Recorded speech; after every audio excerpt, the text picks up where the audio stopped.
Listen.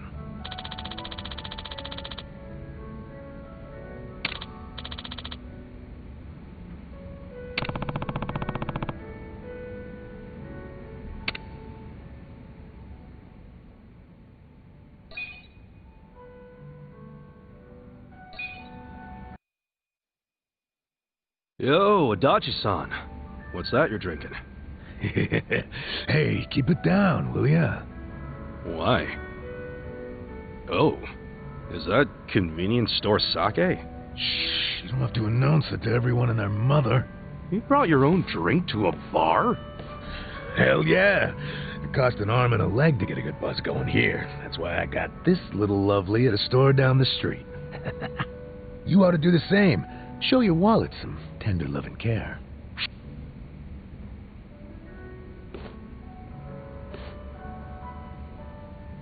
Well, what I do to save money is make my own booze.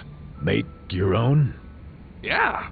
Wine from grapes, sake from rice, soju from grains. Shit's practically free if you make it yourself. Great idea, but that's illegal. And personally, if I had the money to buy a shit ton of grapes and rice, I'd just go to the bar and order a drink. You know, that's a good point. Okay. Drinks on me then, Adachi-san. Really? Thanks.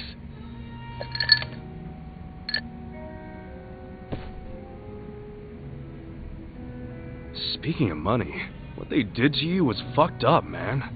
Discharge right before your retirement? It ain't so bad.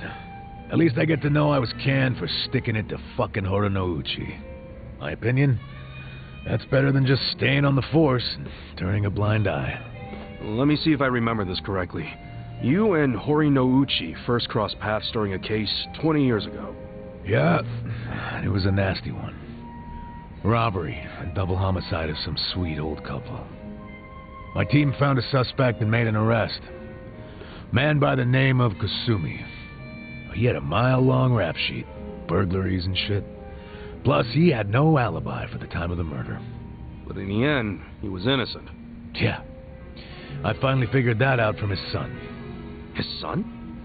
Kasumi had a wife and kid. Kid was 5 years old at the time. His name was Takashi.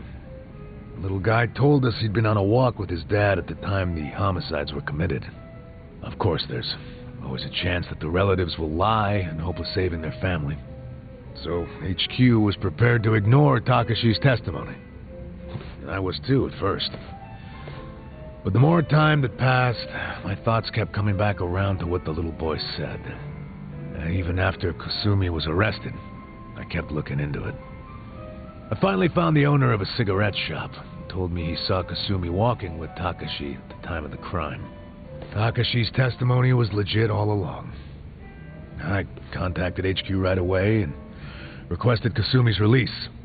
But Horonouchi made sure it never happened. And he was able to do that because he was top dog at the Kanagawa police back then, right? Yeah. And don't forget, he'd just been offered a job with the Tokyo police, so he was desperate to cover up any recent blunders like a wrongful arrest. He shipped poor Kasumi off to prison, knowing full well the man was innocent. Next thing I know, Kasumi's killed himself in his cell. So Horonouchi was willing to sacrifice people's lives just to advance his own career. Yeah, I'm starting to understand why you got so much beef with him. I got beef with myself, too. I'm partly responsible for what happened. If only I'd believed Takashi's testimony from the start, the arrest wouldn't have happened in the first place. You don't know that for sure. No one else believed the testimony either. Yeah, but I'm the one who interviewed the kid. Let me tell you, even after all this time, I still can't forget his face. Man. But couldn't you have just leaked the fact the charges were false? You know, to the news? I gotta assume that'd be your way of atoning for Takashi-kun, right? Well, you're not as dumb as you look, Kasuga. That's exactly what I thought at the time. But I screwed it up. Didn't choose the right people to leak to, so I got swept off to the license center faster than the leak got swept under the rug. Worst fuck-up of my life. Don't be so hard on yourself, Adachi-san. Sorry. Really killed the mood, didn't I? It's okay. A true friend doesn't care how many moods you kill. You know, for an ex-Yakuza, you can say some cheesy shit. But it's sweet. What do you mean by that? Yakuza's all about brotherhood. Well, all I know is if I'd had a brother like you on the force with me, my life might have turned out different. Ah, but if the cops were anything like me, this whole country would be fucked sideways by now. Can't argue with that. You weren't supposed to agree with that. Anyway, let's have another drink. On you, if you don't mind. Fine. Hey, bartender, can we get another round?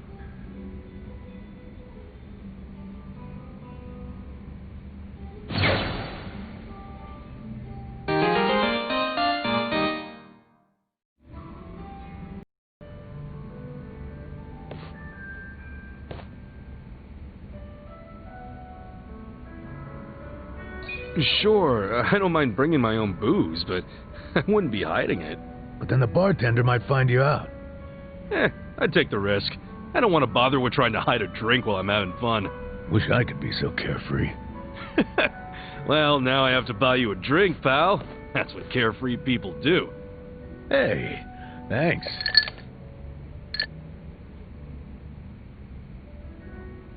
Speaking of money, what they did to you was fucked up, man. Discharge right before your retirement? Ah, it ain't so bad. At least I get to know I was caring. You ought to do the same. Show your wallet some tender love and care.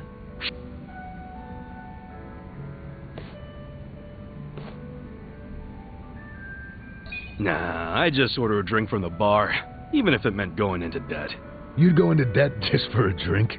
Hey, it's not just a drink. It's an experience. It's a chance to indulge and just let it all out, you know? Hell, you never know when a drink might change your life. It might lead you to your soulmate.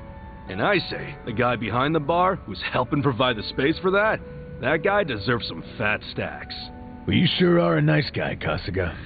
Well, maybe I should take your advice. Actually, no. If I go into debt, I won't pass my background check.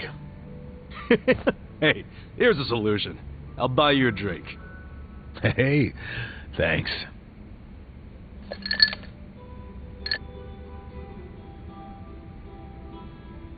Speaking of money, what they did to you was fucked up, man. Discharge right before your retirement?